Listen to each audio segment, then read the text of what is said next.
استثناء استثناء استثناء immunity,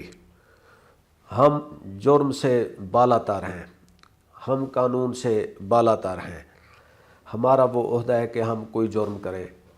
ہمیں کوئی کچھ نہیں کہہ سکتا۔ یہ ہے امیونٹی کا تصور۔ اور یہ جو 27ویں ترمیم پیش کی جا رہی ہے اس میں امیونٹی کا لفظ بار بار آ رہا ہے۔ کہا یہ جا رہا تھا کہ جی پرائم منسٹر کے لیے بھی امیونٹی ہوگی اور پریزیڈنٹ کے لیے بھی امیونٹی ہوگی، نہ صرف جب تک وہ عہدے پہ ہیں بلکہ جب وہ سابق وزیر اعظم اور سابق صدر ہو جاتے ہیں۔ تو اس پہ ایک طوفان کھڑا ہو گیا ہے اور آج اسی چیز پہ ہم گفتگو کریں گے۔ میرا نام ہے احسن رضا، اس پروگرام میں میرے ساتھ رہیے، اور اگر آپ کو یہ ویڈیو پسند آئے تو آپ نے وہی کرنا ہے جو سب کہتے ہیں کہ جی ہمیں فالو کریں اور بیل آئیکن کو پش کر دیں، ساتھ نیچے کمنٹ میں اپنا کوئی تجویز بھی دے دیں۔ ناظرین، 27ویں ترمیم میں جہاں اور بہت ساری چیزیں ہیں، جیسے سپریم کورٹ کی بیفرکیشن ہو رہی ہے کہ ایک آئینی کورٹ بن رہی ہے اور ایک سپریم کورٹ رہ جائے گی۔ سپریم کورٹ کا کام ہوگا کہ وہ صرف شاید دیوانی زمین کے جھگڑے، طلاق کے وہ مقدمے اور جو دوسرے فیصلے ہائی کورٹ سے اوپر جاتے ہیں وہ سنے گی۔ ایک بن جائے گی آئینی کورٹ، اس کا نام اب سپریم کورٹ نہیں رکھا جائے گا، اس کا نام کانسٹیٹیوشنل کورٹ رکھا جا رہا ہے۔ تو اب ہمیں یہ خود سے گیس کرنا ہوگا کہ ان میں سپریم کون سی کورٹ ہے، سپیریئر کورٹ کانسٹیٹیوشنل کورٹ کو کہا جائے یا سپریم کورٹ کو کہا جائے۔ خیر، سپریم کورٹ کے ساتھ تو جو کچھ ہو رہا ہے اس میں ہم کافی عرصے سے دیکھ رہے ہیں کہ سپریم کورٹ کے جو فیصلے آتے تھے ان کو نہیں مانا جا رہا تھا۔ پھر 26ویں ترمیم آئی تو اس میں ایک چیف جسٹس آف پاکستان رہے اور ایک ان کے اوپر سپر چیف جسٹس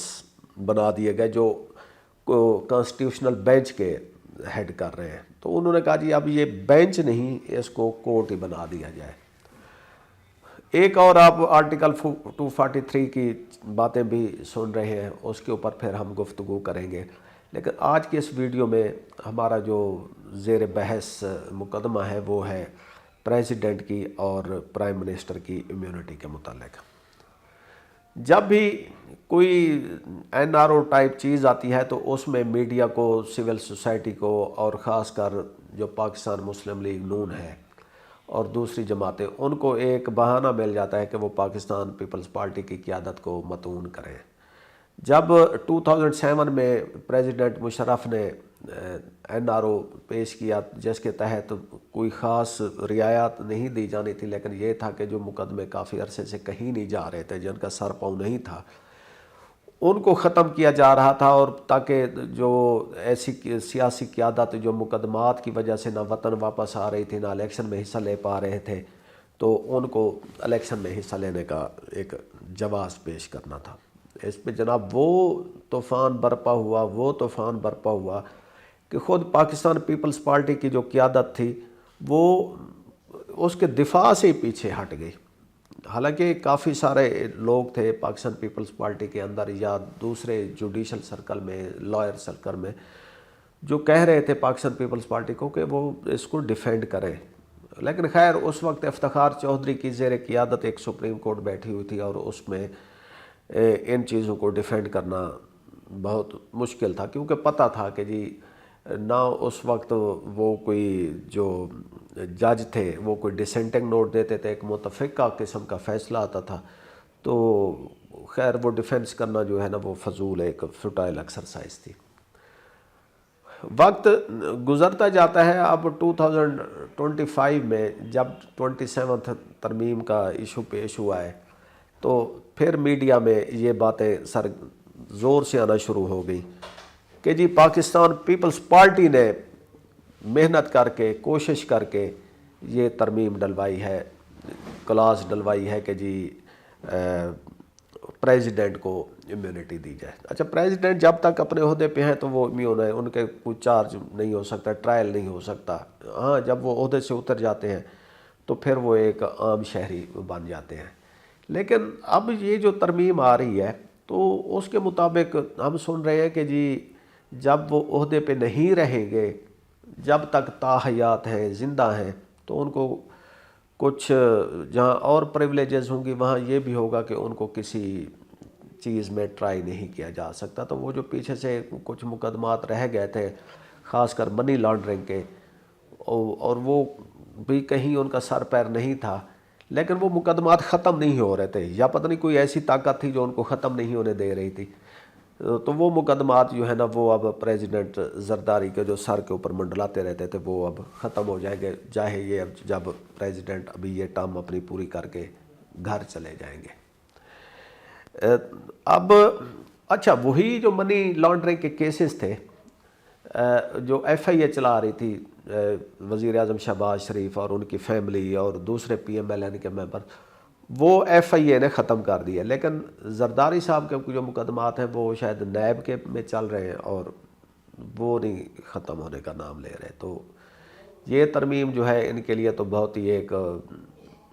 ہنی قسم کی چیزیں لائی ہیں، میٹھی میٹھی، کہ پریزیڈنٹ زرداری جو ہیں آئندہ ان کو ہم کبھی کسی عدالت میں نہیں دیکھیں گے۔ اچھا، اب یہاں پہ پاکستان پیپلز پارٹی کے پہ بہت ہی تنقید ہو رہی ہے۔ دوسری طرف پاکستان مسلم لیگ نواز جو ایسے موقعوں پہ اپنی ایک پروجیکشن کرتی ہے کہ جی ہم آئین، قانون، لا کے پابند شہری، ایک ترمیم، ایک کلاس یہ بھی تھی کہ پرائم منسٹر کو بھی ایک اکاؤنٹیبلٹی سے امیون کر دیا جائے۔ باقاعدہ وہ ڈیبیٹ کے لیے پیش ہوئی اور بعد میں جناب تالیاں بجوانے کے لیے پرائم منسٹر شہباز شریف صاحب کا بیان ہے کہ جی میں نے کہا ہے کہ وہ ترمیم واپس لے لی جائے کیونکہ میں اپنے آپ کو اکاؤنٹیبلٹی کے لیے پیش کرتا ہوں اور کوئی بھی قانون سے بالاتر نہیں ہے۔ اور یہ بھی کہا جا رہا ہے کہ جی پرائم منسٹر کے علم میں لائے بغیر پاکستان مسلم لیگ نواز کے چند سینیٹرز نے یہ پرائم منسٹر سے ریلیٹڈ جو امیونٹی کی ترمیم تھی اس کو انہوں نے ڈلوا دیا تھا، لیکن پرائم منسٹر نے کہا نو نو نو نو، تو اب وہ ترمیم واپس ہو گئی ہے۔ پرائم منسٹر عام شہریوں کی طرح اپنے مقدمات کا سامنا کریں گے۔ تو اب یہاں پہ ایک جو پرسیپشن کی گیم ہے، جو امیج بلڈنگ کی گیم ہے، اس میں پاکستان پیپلز پارٹی 2 قدم پیچھے ہٹتی ہوئی نظر آتی ہے اور پاکستان مسلم لیگ نواز جو ہے وہ ہمیشہ کی طرح کریز سے باہر نکل کر چوکے چھکے لگا رہی ہے۔ کہا یہ جا رہا ہے کہ اس میں پرائم منسٹر شہباز شریف کو اتنی پروٹیکشن دینے کا ایشو نہیں تھا۔ ایشو یہ تھا کہ اگر کسی بھی پرائم منسٹر اور فارمر پرائم منسٹر کو امیون کیا جاتا ہے، امیونٹی ملتی ہے، تو اس کے جو شہباز شریف سے بھی پہلے جو بینیفیشری ہوں گے وہ عمران خان ہوں گے، کیونکہ بینگ فارمر پرائم منسٹر تو وہ ان مقدمات سے نکل جائیں گے۔ پھر یہ بھی کہا جا رہا تھا کہ جی اس کو ٹائم باؤنڈ کر دیا جائے کہ جی جب یہ ترمیم شروع ہو تو اس کے بعد سے آگے آنے والے جو پرائم منسٹرز اور فارمر پرائم منسٹر ہوتے جائیں گے ان کو امیون کر دیا جائے اور پچھلوں کو چھوڑ دیا جائے۔ تو اس میں پھر یعنی کہ جو ہے دوسرے prime minister, former prime minister Raja Pervez Ashraf, Yousaf Raza Gilani, Shahid Khaqan Abbasi, یہ ابھی بھی کسی نہ کسی مقدمے میں پیش ہو رہے ہوتے ہیں، تو ان کو بھی یعنی کہ کوئی اس سے فائدہ نہیں ہوگا، لیکن خیر ان کی کوئی کسی نہ کسی طرح سے خلاصی ہو جائے گی ان کیسز سے۔ امیونٹی ایک ایسا تصور ہے جو کولونیل دور میں اس وقت کے راج جو تھا انہوں نے پیش کیا تھا، اور اس کا مقصد یہ تھا کہ جو حکمران ہے اس وقت کا وہ اپنے مستقبل فیوچر یا اپنے اس وقت کی جو گورننس ہے اس میں قانون کے کانسیکوینس سے بالا تر ہو کر ایسے فیصلے کرے کہ عوام میں حکمران کا رعب اور دبدبہ قائم رہے۔ اچھا، اس کے جو ہے نا اس کے بارے میں بہت ساری پازیٹیو چیزیں بھی ہیں، کیونکہ اگر ایک حکمران ہے اس کو ایک ایک چیز پہ اگر ایسی سوچ بچار میں اس کا وقت گزر جائے کہ یہ میں کام کر رہا ہوں یا ان کے مطابق ہے نہیں ہے، قانون کے مطابق ہے، میرے گلے میں پھندا، تو وہ پھر اتنے محتاط ہو جائیں گے کہ وہ کوئی کام بھی نہیں کریں گے۔ ہر جو بھی سٹیپ لیا جاتا ہے، چاہے ویلفیئر کا ہو یا گورننس کا ہو یا حکومت کی ریٹ کا ہو، تو اس میں